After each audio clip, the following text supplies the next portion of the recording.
Have you ever experienced that moment of pure, inexplicable frustration? You neatly coil your headphones, tuck them gently into your jacket pocket, and head out for your morning commute. But an hour later, when you reach for them, what you pull out isn't the orderly loop you deposited. Instead, it is a chaotic, tangled mess, a complex knot that seems physically impossible to have formed on its own. You might jokingly blame it on bad luck, or perhaps a mischievous pocket goblin whose only job is to ruin your morning. But the truth is far more interesting. That knot isn't a mistake, it is a mathematical certainty. It is the result of strict laws of topology, statistical mechanics, and elasticity working against you. This phenomenon is so universal that in 2007, two physicists at the University of California, San Diego decided to stop guessing and start measuring. Dorian Raymer and Douglas Smith conducted what is now considered the definitive study on why chords tangle. They didn't just use anecdotes, they built a standardized testing rig. They placed a string into a cubic box about 30 centimeters wide and rotated it to simulate the tumbling motion of a person walking. They repeated this process exactly 3,415 times, photographing the result after every single trial. What they found was a fascinating relationship between the length of the cord and the probability of it knotting. They discovered a critical threshold. If a cord is shorter than 46 centimeters, it will almost never knot. It simply doesn't have enough length to wrap around itself and tuck the end through a loop. However, once you cross that length, the probability of knotting doesn't just creep up, it skyrockets. It follows what scientists call a sigmoidal curve, an S-shaped rapid increase.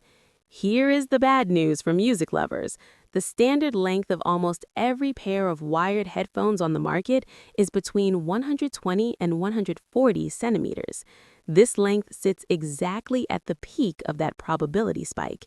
Your headphones were essentially designed by pure coincidence of ergonomics to be the perfect length for maximizing tangles. But Raymer and Smith went deeper. They used a complex mathematical tool called the Jones polynomial to analyze exactly what kinds of knots were forming. You might think the string would just make a simple loop, but they cataloged a veritable zoo of complexity, identifying up to 120 different distinct types of knots. The most common one, the trefoil knot, or mathematically the 3 knot. It appeared most frequently because it is the simplest non-trivial knot.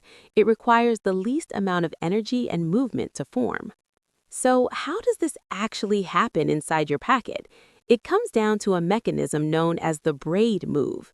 Because the space in your pocket is confined, the headphone cord is forced to coil up, forming a series of stacked loops. This is just how rods behave under tension. They want to minimize their bending energy. As you walk, the vibrations cause the loose end of the cord to bounce around. Statistically, this end performs a random walk. Eventually, perfectly by chance, that loose end will weave over and under one of those coils. This creates what physicists call a ratchet effect. It is remarkably easy for the cord to weave into a knot, but it is statistically almost impossible for it to weave its way back out. The random vibrations of your walking do not have a memory. They don't know how to reverse the specific complex moves that created the tangle. This is a macro-scale demonstration of the second law of thermodynamics. There is only one state where the cord is neat, low entropy, but there are billions of possible states where the cord is knotted, high entropy. The universe always tends toward disorder. To make matters worse, headphones are not just a single string. They have a Y-shaped structure where the cable splits to go to the left and right ears. This split creates a hook. If a single string passes through a loop, it might slide out, but with headphones, that Y piece acts like a grappling hook, catching on the loops and locking the knot in place. While a single string might knot 50% of the time, the complex geometry of headphones pushes that probability significantly higher, potentially up to 70% or more in real-world conditions. Is there any hope? Well, physics does offer a solution, and you may have seen it in the form of flat or noodle-style cables. These cables work because of something called anisotropic bending stiffness. A round cable can bend in any direction easily. A flat cable, however, is very flexible if you bend it up or down, but extremely stiff if you try to bend it sideways. This restricts the cable's movement to a quasi-two-dimensional plane. You cannot tie a knot in 2D space without the strands passing through each other, so flat cables drastically reduce the ability of the cord to twist and weave into that dreaded trefoil knot. So the next time you pull a bird's nest of wire out of your pocket, don't get angry. Take a moment to appreciate that you are holding a physical manifestation of entropy.